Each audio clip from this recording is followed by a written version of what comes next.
Hello दोस्तों, कैसे हैं दोस्तों। भाग्य के विषय में हर एक इंसान के मन में कई प्रश्न उठते हैं।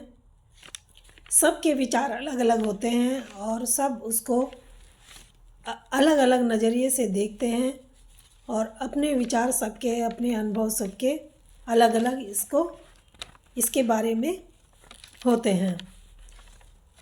तो एक कहानी है।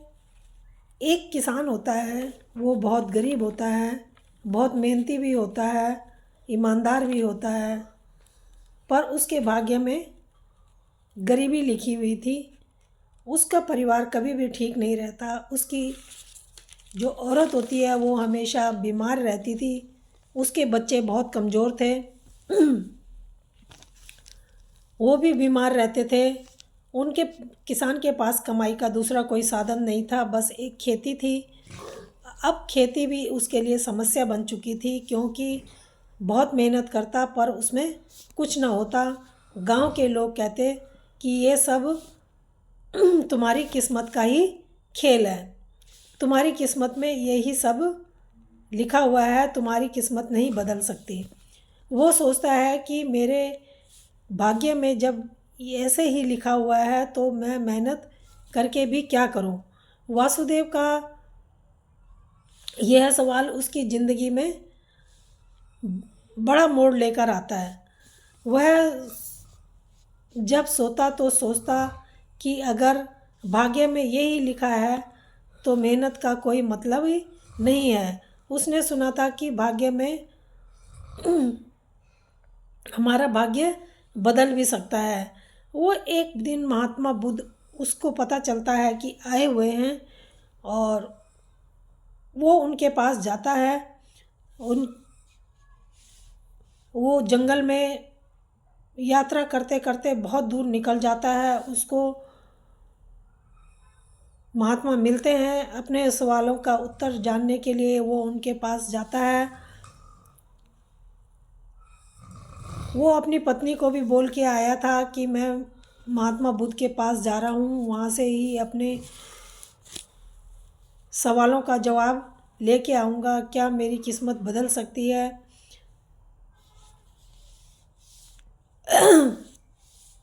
एक दिन उसने जाते जाते एक बूढ़ा साधु उसको दिखता है। वो उसके पास जाते हैं। साधु उसको भोजन कराता है और उसकी यात्रा, एक बूढ़े साधु जो होता है वो कारण पूछता है तो वो उसको सब बता देता है। साधु ने कहा, हाँ, महात्मा बुद्ध ही तुम्हारी मदद कर सकते हैं, वो ही तुम्हें सही राह दिखा सकते हैं। वो आगे की यात्रा के लिए बढ़ जाता है। बुद्ध के आश्रम में पहुंचता है। वहाँ बहुत बड़ी शांति थी। बहुत वो वहाँ पर हरा भरा था और बहुत वहाँ पर लोग बैठे हुए थे जो महात्मा बुद्ध के प्रवचन को सुन रहे थे। बुद्ध के प्रवचन जैसे ही वहाँ पहुँचता है, लोग उसे सारी समस्याओं का हल मिल जाता है। वासुदेव ने भगवान बुद्ध को प्रणाम कर अपना सारा कष्ट सुनाए और कहा, क्या मेरा भाग्य बदल सकता है, क्या मैं कुछ कर सकता हूँ। तो बुद्ध ने कहा, मैं तुम्हें एक कहानी सुनाता हूँ जो तुम्हें सब सवालों के तुम्हारे जवाब दे देगी। बुद्ध ने एक कहानी उसको सुनाई।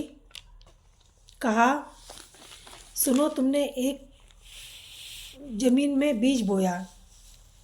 ये पहले एक छोटा सा पौधा बनता है, फिर एक बड़ा वृक्ष बनता है।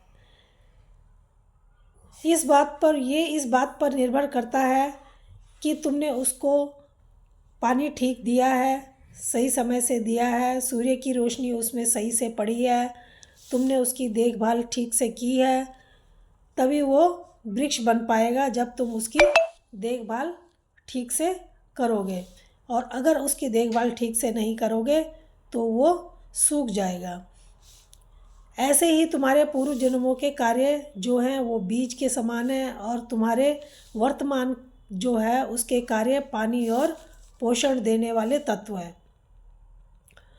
वासुदेव ध्यान से सुन रहा था। उसे अपने सवालों का पूरा उत्तर तो नहीं मिला, पर उसको फिर भी बुद्ध ने जो बताया उसकी समझ में वो आ गया। एक दूसरे ये भाग्य और जो हमारा भाग्य होता है ये एक दूसरे से जुड़ा हुआ होता है। ये पिछले जन्मों का भी इसमें परिणाम होता है। तुम्हारे वर्तमान कर्म तुम्हारे भविष्य की निर्माण कर सकते हैं। अगर तुम सही कार्य करोगे तो तुम्हारे जीवन में बदलाव जरूर आएगा। बुद्ध ने कहा, मान लो तुम्हारे पास एक नाव है और वो नदी के एक धारा की तरफ बह रही है। तुम्हारा भाग्य उस नदी के समान है जो तुम्हें एक दिशा की ओर ले जा रहा है, लेकिन तुम्हारे हाथ में एक चप्पू भी है। तुम अब उस चप्पू से उस धारा को किधर को मोड़ लो, ये तुम्हारे हाथ में है। इसी तरह तुम्हारे कर्म भी तुम्हारा भाग्य को बदल सकते हैं। तुम अच्छे कर्म करोगे तो तुम्हारा भाग्य अच्छा बन जाएगा। तुम्हारा भाग्य तुम्हें अच्छा आगे दिन दिखाएगा। आओ अच्छे कार्य करने शुरू करो। मेरा भाग्य, तो जब तुम अच्छे कार्य करोगे तो तुम्हारे भाग्य जरूर बदलेगा।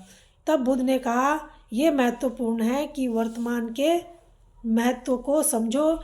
इस प्रक्रिया में समय लगता है, इसमें धैर्य की आवश्यकता होती है और ये मत सोचो कि जीवन में बदलाव तुम्हारे तुरंत आ जाएगा। सही कार्य करते रहो, सही दिशा की तरफ चलते रहो, तुम्हारा भाग्य जरूर बदलेगा। तो दोस्तों, ये कहानी कैसी लगी? अगर अच्छी लगी हो तो प्लीज़ लाइक और सब्सक्राइब जरूर करना। धन्यवाद।